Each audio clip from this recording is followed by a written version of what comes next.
I'm not about the business of telling people what they should say. What I will say to you is be sensitive to those you're communicating with when you say whatever it is that you choose to say. I think it's incredibly important to give people the freedom to sit up there and express themselves as long as they're going to be eloquent and in depth about what they feel and why.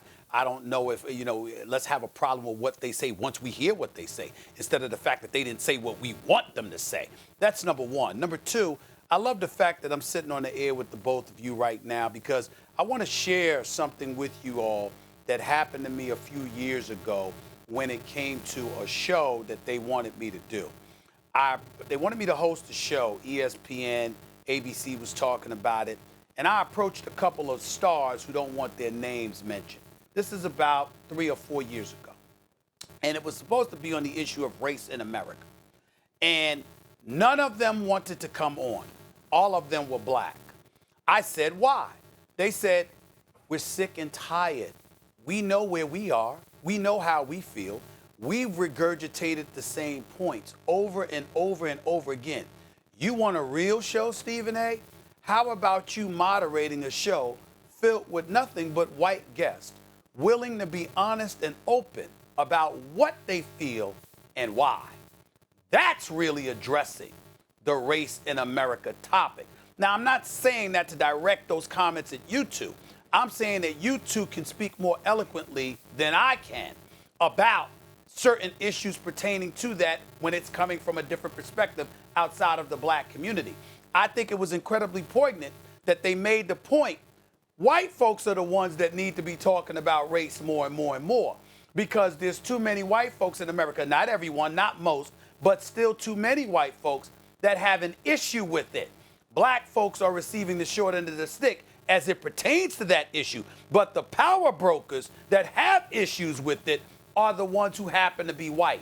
Where are they to speak about these issues? And so when I think about it from that standpoint, I think about Drew Brees clearly being tone deaf and insensitive and coming across as lacking empathy, which is not anything I would ever associate with the Drew Brees that I've met, that I was proud to take a picture with, that I've been proud to interview, who called into my radio show once, last year sometimes. I love the guy personally. Today is not a very good day for him because it's completely the antithesis of what I've known him or thought him to be in terms of his tone deafness. But I also think it would be a huge mistake if players in New Orleans, if the community in New Orleans that he's contributed so much to and has given so much to, if they were to ignore his apology, to ignore his contrition, to ignore what he has to say from the bottom of his heart, and hear where he's coming from. Yes, you can condemn his statement, but when you condemn him, hear what the man has to say, gather some perspective, and it might enlighten you as to what a whole bunch of people who are not black are feeling out there in this day and age. It might enlighten us and arm us further to combat this insidious disease known as racism that has contaminated and has been plaguing our nation for hundreds of years. Well, Stephen, let me say, I appreciate how you have communicated kind of your feelings when it's kind of directed at, when you said, white people. You came up this morning on Get Up, and I think you've kind of referenced it today on First Take. And so let me just say that I appreciate how you've communicated that. And I couldn't agree with you more. I think one of, this is we're just thinking about it this morning, I have had heartache in my house this week. It's been heavy. That's how it's felt here, because I feel like friends of mine, they are hurting.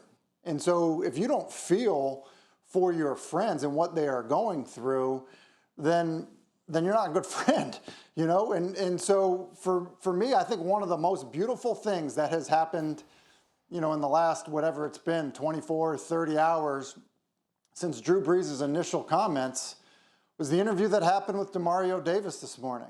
And, I watched the interview with Demario Davis, and people don't know, he's a teammate of Drew Brees, and he essentially, forgives him less than 24 hours after he probably felt a wound the way that Malcolm Jenkins felt a wound. And I think, people want to talk about, well, how does that affect the locker room and all of that? And I think the bigger issue isn't about how this affects, Saints players or players in the National Football League. It's, how do men from different backgrounds, how do they end up, in a better place with a better understanding to make our society better, not just make locker rooms better. And so, look, I just have been, kind of taken back this morning by kind of the grace and forgiveness that Demario Davis showed Drew Brees, less than 24 hours after probably being really hurt by him.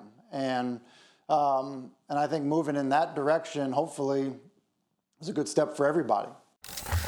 If you are not a white person that harbors that stuff in your heart, black people are not talking about you.